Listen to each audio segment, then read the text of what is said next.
Welcome to lady special. ಬನ್ನಿ, ಇವತ್ತು ನಾವು ಹಸಿ ಅಲಸಂದಿ ಕಾಳಿನ ಸಾಂಬಾರನ್ನ ಯಾವ ರೀತಿ ಈಸಿಯಾಗಿ ಮಾಡ್ಬೋದು ಅಂತೇಳಿ ತೋರಿಸ್ಕೊಡ್ತಾ ಇದ್ದೀನಿ. ತುಂಬ ಈಸಿ ಫ್ರೆಂಡ್ಸ್, ಇದು ಒಂದು 10 ನಿಮಿಷದಲ್ಲೇ ನಾವು ಇದನ್ನ ರೆಡಿ ಮಾಡ್ಕೋಬೋದು.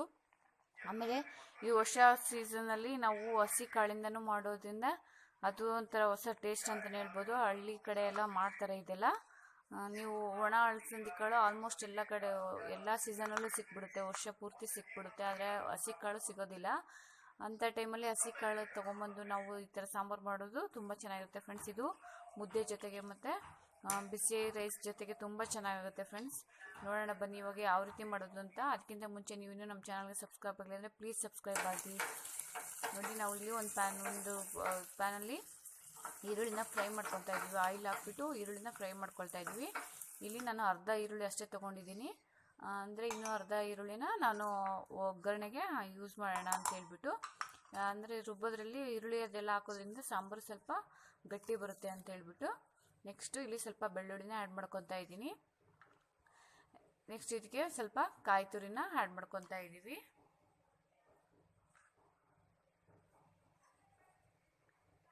ಜೊತೆಗೆ ಸ್ವಲ್ಪ ಕೊತ್ತಂಬರಿ ಸೊಪ್ಪು, ಹಸಿ ಕೊತ್ತಂಬರಿ ಸೊಪ್ಪನ್ನು ಸ್ವಲ್ಪ ಆ್ಯಡ್ ಮಾಡ್ಕೊಳ್ಳೋಣ. ಇದೆಲ್ಲ ರುಬ್ಬಿ ಮಾಡೋದ್ರಿಂದ ಒಳ್ಳೆ ಟೇಸ್ಟ್ ಬರುತ್ತೆ ಫ್ರೆಂಡ್ಸ್ ಇದು. ನೆಕ್ಸ್ಟ್ ಇಲ್ಲಿ ಸ್ವಲ್ಪ ಸಾಂಬಾರು ಪೌಡರ್ನು ಸಹಿತ ಆ್ಯಡ್ ಮಾಡ್ಕೊತಾ ಇದ್ದೀವಿ. ಮತ್ತು ಇಲ್ಲಿ ಅಚ್ಚ ಖಾರದ ಪುಡಿ ಸ್ವಲ್ಪ ನಿಮ್ಮ ಖಾರಕ್ಕೆ ತಕ್ಕಂಗೆ ನೀವು ಅಚ್ಚ ಖಾರದ ಪುಡಿನೂ ಆ್ಯಡ್ ಮಾಡ್ಕೋಬೋದು. ಇಲ್ಲಿ ನಾನು ಸ್ವಲ್ಪ ಹುಳಿಗೆ ಹುಣಸೆ ಹಣ್ಣನ್ನು ಆ್ಯಡ್ ಮಾಡ್ಕೊತಾ ಇದ್ದೀನಿ. ಎಲ್ಲ ಆ್ಯಡ್ ಮಾಡ್ಕೊಬಿಟ್ಟು ನಾವು ಇದನ್ನು ಫೈನ್ ಪೇಸ್ಟಾಗಿ ಮಾಡ್ಕೋಬೇಕಾಗತ್ತೆ. ನೆಕ್ಸ್ಟು ಒಗ್ಗರಣೆಗೆ ಸ್ವಲ್ಪ ಎಣ್ಣೆಗೆ ಸಾಸಿವೆ ಜೀರಿಗೆ ಹಾಕ್ಬಿಟ್ಟು ಈರುಳ್ಳಿನ ಹಾಕ್ಕೊತಾ ಇದ್ವಿ. ಈರುಳ್ಳಿ ಚೆನ್ನಾಗಿ ಫ್ರೈ ಆಗಬೇಕು ಫ್ರೆಂಡ್ಸ್. ಇದು ಈರುಳ್ಳಿ ಎಲ್ಲ ಚೆನ್ನಾಗಿ ಫ್ರೈ ಆಗಬೇಕು. ನೆಕ್ಸ್ಟ್ ಇದಕ್ಕೆ ನಾನು ಸ್ವಲ್ಪ ಸಾಲ್ಟನ್ನು ಆ್ಯಡ್ ಮಾಡ್ಕೊತಾ ಇದ್ದೀವಿ. ಸಾಲ್ಟನ್ನು ನಾನು ರುಬ್ಬೋದ್ರಲ್ಲಿ ಆ್ಯಡ್ ಮಾಡಿಲ್ಲ ಫ್ರೆಂಡ್ಸ್, ಹಂಗಾಗ್ಬಿಟ್ಟು ನಾನು ಸಾಲ್ಟನ್ನು ಇಲ್ಲಿ ಆ್ಯಡ್ ಮಾಡ್ತಾ ಇದ್ದೀನಿ. ಸಾಲ್ಟ್ ನಿಮಗೆ ರುಬ್ಬೋದ್ರಲ್ಲೂ ಸಹಿತ ಹಾಕ್ಕೋಬೋದು, ನಾನಿಲ್ಲಿ ಆ್ಯಡ್ ಮಾಡಿಲ್ಲಲ್ವ, ಹಂಗಾಗಿ ನಾನು ಇದಕ್ಕೆ ಹಾಕ್ಕೊತಾ ಇದ್ದೀನಿ. ನೆಕ್ಸ್ಟ್ ಇಲ್ಲಿ ನಾನು ಬೇಬಿ ಟೊಮೊಟೊ ಯೂಸ್ ಮಾಡ್ತಾ ಇದ್ದೀನಿ. ನಿಮಗೆ ಬೇಕು ಅಂದರೆ ನಾರ್ಮಲ್ ಟೊಮೊಟೊನೂ ಸಹಿತ ಯೂಸ್ ಮಾಡ್ಕೋಬೋದು. ಹುಳಿ ಟೊಮೊಟೊ ಇರುತ್ತಲ್ಲ ಅದನ್ನು ಸಹಿತ. ನಾವು ಹುಣಸೆ ಹಣ್ಣು ಮತ್ತು ಇದನ್ನು ಹಾಕೋದ್ರಿಂದ, ಟೊಮೊಟೊನ ಹಾಕೋದ್ರಿಂದ ಹುಳಿ ಬರುತ್ತೆ, ಹಂಗಾಗ್ಬಿಟ್ಟು ಹುಳಿನ ನೋಡ್ಬಿಟ್ಟು ಹಾಕ್ಕೊಳ್ಳಿ. ನೆಕ್ಸ್ಟ್ ಇಲ್ಲಿ ರುಬ್ಬಿರೋ ಮಸಾಲೆನ ಎಲ್ಲ ಚೆನ್ನಾಗಿ ಆ್ಯಡ್ ಮಾಡ್ಕೊತಾ ಇದ್ದೀನಿ. ಚೆನ್ನಾಗಿ ಆ್ಯಡ್ ಮಾಡ್ಕೊಂಡ್ಬಿಟ್ಟು ಇದು ಹಸಿ ವಾಸನೆ ಹೋಗೋ ತನಕ ನಾವು ಚೆನ್ನಾಗಿ ಫ್ರೈ ಬಾಡಿಸ್ಕೋಬೇಕಾಗುತ್ತೆ. ಏಕೆಂದರೆ ಬೆಳ್ಳುಳ್ಳಿ ಎಲ್ಲ ಹಸಿದೆ ಹಾಕಿರ್ತೀವಲ್ಲ, ಹಂಗಾಗ್ಬಿಟ್ಟು. ನೆಕ್ಸ್ಟ್ ನಾನಿಲ್ಲಿ ಬಿಡಿಸ್ಕೊಂಡಿರುವಂಥ ಅಲಸಂದಿ ಕಾಳು, ಹಸಿ ಕಾಳನ್ನು ಹಾಕ್ಕೊತಾ ಇದ್ದೀನಿ. ನಾವಿನ್ನು ಕಾಳಿನೂ ಕೆಲವೊಂದು ಕಾಳಿನೂ ಬಂದಿರಲ್ಲ, ತುಂಬ ಎಳೆದಾಗಿರುತ್ತೆ, ಅಂಥದ್ದನ್ನು ನಾನು ಇಲ್ಲಿ ಕಟ್ ಮಾಡಿ ಹಾಕ್ಕೊಂಡಿದ್ದೀವಿ. ಇದನ್ನು ಹಾಕ್ಕೊಂಡ್ಬಿಟ್ಟು ಚೆನ್ನಾಗಿ ಫ್ರೈ ಮಾಡ್ಕೋಬೇಕು.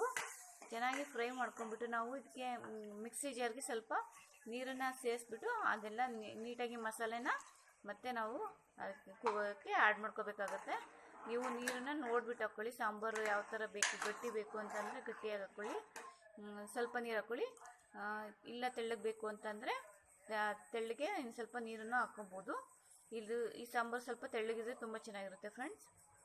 ನೆಕ್ಸ್ಟ್ ಕೊನೆಯದಾಗಿ ನಾವಿಲ್ಲಿ ಕೊತ್ತಂಬರಿ ಸೊಪ್ಪನ್ನು ಆ್ಯಡ್ ಮಾಡ್ಕೊತಾ ಇದ್ವಿ. ಇಲ್ಲಿ ಒಂದು ಕುದಿ ಬಂದ ತಕ್ಷಣ ನಾವು ಇಲ್ಲಿ ಒಂದು ಲಿಡ್ನ ಕ್ಲೋಸ್ ಮಾಡೋಣ. ಲಿಡ್ನ ಕ್ಲೋಸ್ ಮಾಡಿಬಿಟ್ಟು ಒಂದು ವಿಷಲ್ ಹಾಕ್ಸಿದ್ರೆ ಸಾಕಾಗುತ್ತೆ. ಇದು ಹಸಿ ಅಲಸಂದಿ ಕಾಳಾಗಿರೋದ್ರಿಂದ ತುಂಬ ಬೇಗ ಬೇಯುತ್ತೆ ಫ್ರೆಂಡ್ಸ್, ಹಂಗಾಗ್ಬಿಟ್ಟು ನಾವು ಒಂದೇ ವಿಷಲ್ ಹಾಕ್ಸೋಣ ಸಾಕು. ಒಂದು ವಿಷಲ್ ಹಾಕ್ಸಿದ್ರೆ ನಮಗೆ ಸಾಂಬಾರು ರೆಡಿ ಆಗುತ್ತೆ. ನೋಡ್ತಾ ಇರ್ಬೋದು, ಈಗ ಕುದಿ ಬರ್ತಾ ಇದೆ. ನಾನಿಲ್ಲಿ ಒಂದು ಲಿಡ್ ಕ್ಲೋಸ್ ಮಾಡ್ತಾ ಇದ್ದೀನಿ. ಲಿಡ್ ಕ್ಲೋಸ್ ಮಾಡಿಬಿಟ್ಟು ಒಂದು ವಿಷಲ್ ಹಾಕ್ಸ್ತಾ ಇದ್ದೀನಿ. ಹಾಕ್ಸಿದ್ರೆ ನಿಮಗೆ ಸಾಂಬಾರು ರೆಡಿ ಆಗುತ್ತೆ ಫ್ರೆಂಡ್ಸ್, ತುಂಬ ಚೆನ್ನಾಗಿರುತ್ತೆ. ನೀವು ಒಂದ್ಸರಿ ಟ್ರೈ ಮಾಡಿ.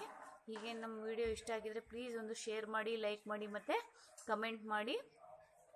ನೀವು ಇನ್ನೂ ನಮ್ಮ ಚಾನಲ್ಗೆ ಸಬ್ಸ್ಕ್ರೈಬ್ ಆಗಲಿ ಅಂದರೆ ಪ್ಲೀಸ್ ಸಬ್ಸ್ಕ್ರೈಬ್ ಆಗಿ, ಪಕ್ಕದಲ್ಲಿರೋ ಬೆಲ್ ಬಟನ್ನ ಪ್ರೆಸ್ ಮಾಡಿ. Thank you for watching.